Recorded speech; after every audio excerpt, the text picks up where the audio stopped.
Hello, I'm Chris. Welcome back to FRAG-MENTAL. Thank you for joining me. Over 5 years ago, I was tagged to make a video called 10 designer fragrances to keep for life and toss out the rest. I loved these fragrances, but 5 years on, would I still keep all these fragrances for life? Let's find out.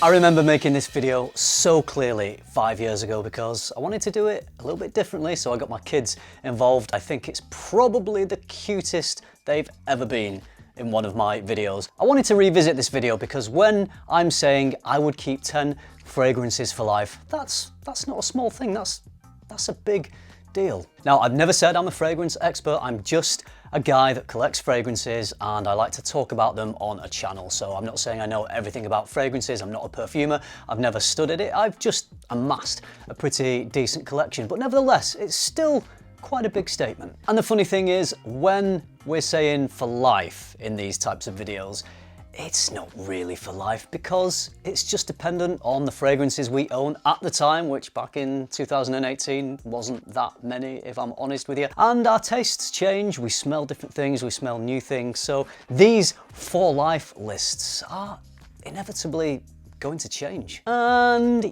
yeah, it has changed. Not all of them, some of them still remain in my designer fragrances I would keep for life. So we're gonna find out which ones have changed. And by the way, I'm wearing this jacket because this is what I wore in that original video, so it's a little bit of a homage to that one. And since then, so many of you over the years have asked where you can get this jacket from. A lot of you seem to like it. Well, let me tell you so you don't have to ask in the comments. I bought this jacket. It's a faux leather jacket. It's not even a real leather jacket. It just looks pretty nice on camera. I bought this from Zara, pretty cheap, about 10 years ago. So no, it is no longer available. You cannot buy this jacket. Also, in homage to the original video, I'm gonna get my kids from 5 years ago to reintroduce each of the fragrances and then we'll talk about them. Invictus Aqua 2016. How cute was that? I mean, they're still quite cute, but not quite as cute as they were. So Invictus Aqua 2016. Would I still keep this fragrance for life? No, I love it. You can't buy it anymore. The 2016 version is different to the 2018 version. That is also good, but the 2016 is just a little more invigorating. It's got a yuzu note. It's a little more sour. It's a bit more impactful. It's not quite as sweet. I love it. It's not as juvenile. It's not quite as playful. It's not quite as generically designery sweet. Invictus Aqua 2016 is still a superb fragrance. And it's still here in my collection. I think I would always want it in my wider collection for life. But if I was going to keep only 10 for life, I don't think this would be there. Since making that video, I've found other fresher fragrances that have grown with me, have grown with my tastes, that I would probably choose over this one. Namely, Giorgio Armani's Acqua di Gio Profumo. I would choose that because it's more impactful, it's a little heavier, it's got a bit more gravitas, the incense in there, it's got a bit more versatility. I could actually wear that fragrance all year round. It works superbly well for a summer evening, it works great during the summer daytime. It probably lasts a little bit longer than this fragrance. It's just a superb scent. That is now relabeled as Acqua di Gio Parfum, but it's essentially still the same fragrance. So if I was to make a new list right here, right now, today, I would probably include that one. I think I even prefer Bleu de Chanel EDP to this. So as great as this is, and as pleased as I am to have it, because you can't buy it anymore, it wouldn't make the 10 for life list. Sorry. The next one, however, this doesn't only make my 10 for life list, this makes pretty much every list that I make, especially winter lists. Let's find out what it is. Spicebomb Extreme. Boom! Oh yeah, baby. This is one of my all-time favorite designer fragrances. I actually remember buying this. It was around the time I was about to start my channel, so this must have been going back to back end of 2017. I'd been watching a lot of Jeremy content, and specifically Jeremy content where he gets models to choose their fragrances. This one kept cropping up as one that the girls seemed to love, so I thought I've got to get it. I love the idea of a cozy fragrance that you could be sitting by a fireside in an alpine chalet, but also it's fun, it's sexy, you could wear it on a night out. It just seemed like a good versatile sexy winter fragrance, and I was into that. So obviously we've got spices like in the original Spicebomb, but there's a rich, creamy vanilla. There is a beautiful tobacco note. It ticks quite a few boxes for me, this fragrance. Almost goes a little more niche than a lot of designer fragrances, despite the fact that it is a designer fragrance. So because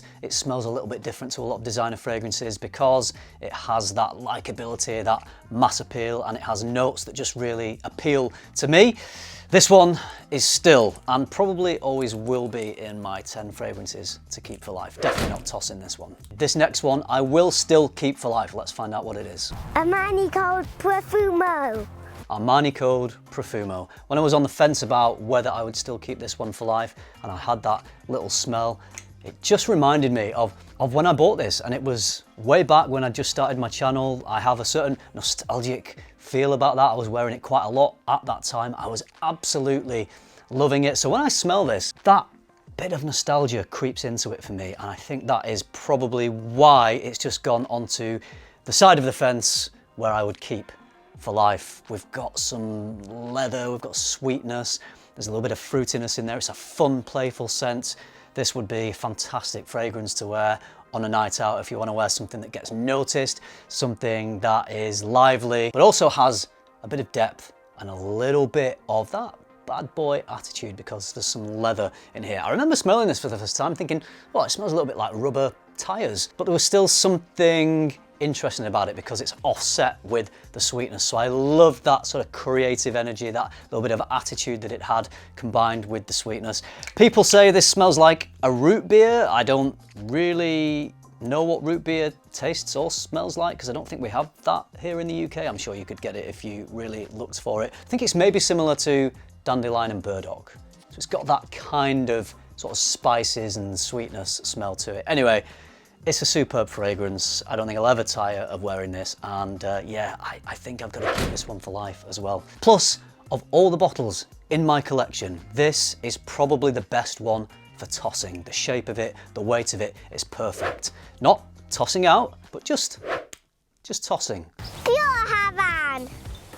Another discontinued fragrance. You could buy it at the time I made that video, but you can no longer buy it. So I'm gonna have to be very careful about how much I use of this bottle, because it is one of my favorite designer fragrances. This smells so different. In fact, a lot of these Mugler Amen fragrances like Pure Malt, they smell different to other designer fragrances. They smelled a little more creative. They just didn't smell generic, and I love that about them. This has got tobacco and honey. It's often compared to Xerjoff's Naxos because that has tobacco and honey. That's got other things going on, which to me does make that smell a little bit different, but I can see because of the tobacco and honey combo, people make that comparison. This is so satisfying to wear. I remember buying the perfume parlor version of this first, and I fell in love with it. I thought that was a great scent. So much so that I thought I need that original bottle in my collection. So I've still got half my perfume parlor. I've still got some of this. Maybe I should use the perfume parlor before I finish this one off, because they are pretty close to each other. Anyway, I love tobacco. One of my favorite tobacco fragrances. As tacky as some people have said these bottles look, I like it. I think it is pretty cool. They're not the best sprayers. They're rubbery. I guess they are a little bit tacky, but it's got a little place in my heart. Chanel Allure on Sport Eau Extreme. Allure on Sport Eau Extreme. Where can I start with this fragrance? This is, as we say, the Swiss Army knife of fragrances. It does it all. It's versatile to wear for any occasion, for all year round. And whenever you choose to wear this, it's going to smell so good. People around you are going to think it smells so good. You've got the Chanel quality, but you've also got loads of mass appeal. It's satisfying to wear. People around you are going to want to just smell it. It's got so much mass appeal. I've argued over the years that if you were to only have one fragrance in your collection, I'm not saying this would be the only one, but it would certainly be a contender. I'd have to line up my choices for which ones would be the only fragrance to keep if I could only keep one. You know what? I wouldn't be disappointed if this was the only fragrance, because it's just so well made. It's smooth, it's poppy, it's fun, it's interesting, it's sexy, it does all those things. You can even wear it for sports. You could even wear this in the gym, and I have done, and let me tell you, it works great in the gym. I think this is a masterpiece from Chanel, and it will always be in my 10 fragrances to keep for life because I know I will never tire of it. The Nuit de l'Homme. La Nuit de l'Homme. Unfortunately, this is one I'm not going to keep. I love it. It's spicy, it's sexy. This is another one that Jeremy and his models got me onto. It is a bit of a modern classic, but I have found over the years, I don't reach for it that much. Maybe it's because we had a couple of other flankers of this, the EDP. I really enjoyed Blue Electrique. The performance of those two was possibly a little bit better than this. This one has been criticised for not really lasting that long, especially since its reformulation. So I just don't really wear it that much. If I was going to go for a sexy, spicy fragrance, I'd go for something like Parfum de Marly's Layton. It lasts longer, it's pretty much a beast mode in terms of performance, it's thicker, it's richer, it's got better projection, so overall it is a superior fragrance. So if I'm going for a fragrance in that style, I just wouldn't choose this. La Nuit de l'Homme from Yves Saint Laurent is no longer staying on the 10 for life list. It's gone, tossed. DNG the One EDP. Another one that is tossed because I just don't reach for this. You can see by the level of juice. I have given this quite a few wearings, but not recently. When I have worn it, I've really enjoyed it. I've had people mention it. I've had a few compliments. These days, since I've smelled a lot more fragrances since I made that first video, there's something that this doesn't have that I like. It doesn't quite have the impact. It's not an impactful fragrance. It doesn't have an edginess to it. It's a beautiful, sweet, rich fragrance. It's even got some tobacco. Really nice, but it doesn't have that little punch, that little bit of potency that I like from these types of fragrances. And there's been so many new versions of this. I've not been able to keep up. I haven't smelled them all. So for those reasons, although I still really enjoy this fragrance, it's still a really good scent, this is not staying in the list. JPG Le Male, a fragrance that has been my signature scent for the longest period in my life. When I didn't own many fragrances, in fact I think it was the only fragrance I owned for about 10, 12 years, I loved it. I just remember someone told me that it was the sexiest scent they'd ever smelled on a man. And as we know, when this was released, it took the world by storm. So I thought, well, why do I need any other fragrance if I've got one that everyone loves, that women find so sexy? I used to get stopped on nights out because women would recognize the smell and they'd want to let me know that they recognized the smell. So they'd tell me what I was wearing. As a conversation starter, so you'd speak to more people. I just loved this fragrance on so many levels. It's a beautiful fragrance. So you're probably thinking this would still be in the list for life. Well, it's not. I don't wear it as often as the newer versions, as Le Male Le Parfum, as Le Male Elixir. Those fragrances, I think now, are modernized versions of this. This maybe smells a little dated, so it pains me to say it, and I never thought I would say this. When I made that original video, I thought, that is the fragrance, that is my fragrance. That is pretty much the one that started it all off for me. Maybe it will creep back into the list in another 5 years, we'll have to see. But for now, the original Jean-Paul Gaultier's Le Male is out. Dior Homme Parfum. Dior Homme Parfum is a masterpiece, I would say. We've got the lipsticky iris, but we've also got leather. You know how I was talking about I love fragrances that had that edge, that depth, that bit of attitude? Well, Dior Homme Parfum definitely has that. It is a superb fragrance. I even get a little bit of booziness from it. Oh, I'm smelling this now. Might be regretting my decision because I have decided that I'm not going to keep this in the list. The reason for that is I am a huge fan of Dior Homme Intense, and it always comes so close between which one I prefer out of this one and Dior Homme Intense, and I always go with Dior Homme Intense because I just find it a little more wearable, it's a little more versatile, so I would reach for it more. So out of the two, I would have to go with Dior Homme Intense. Again, it pains me because this is a stunning scent, But when we're going to narrow things down to 10, you gotta go with the ones that you would wear more, I guess. So Dior and Parfum is tossed. Sauvage EDP. Dior Sauvage EDP. I think I put this in the list because I had just bought it at the time. It was brand new, there was loads of hype. I loved it, I really enjoyed it. I loved the EDT. I thought the EDP was a little more grown up, a little more rounded. I can't believe I put it at number 1. Not sure if I was grading them 10 to 1 or if I just randomly did a list of 10, but this, it would no longer be in the list. I'm changing this one as well. I'm tossing this one out because since then, Sauvage Elixir has been released. And I think that is one of the best modern fragrance releases of the last few years. I think Dior did a superb job. They were brave, they were creative, they went off on a tangent from the usual smell of Sauvage that we got with the EDT, with this one, the EDP, and with the Parfum. I thought the Elixir would just be the same again, but maybe a little stronger, maybe a little richer. No, they did something completely different. You still get a little bit of the Sauvage DNA in the background, but it manages to nod back to classical men's colognes.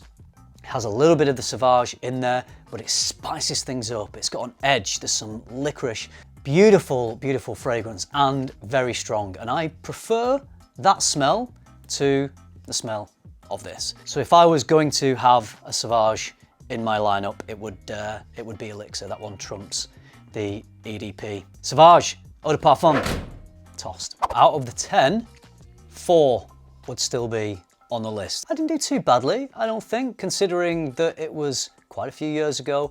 My collection has changed a lot since then. I've smelled a lot more fragrances. I own a lot more fragrances. So to have any of them still in the list, I think is testament to how good I think these 4 fragrances are. Like I said, it might change again in another 5, 10 years.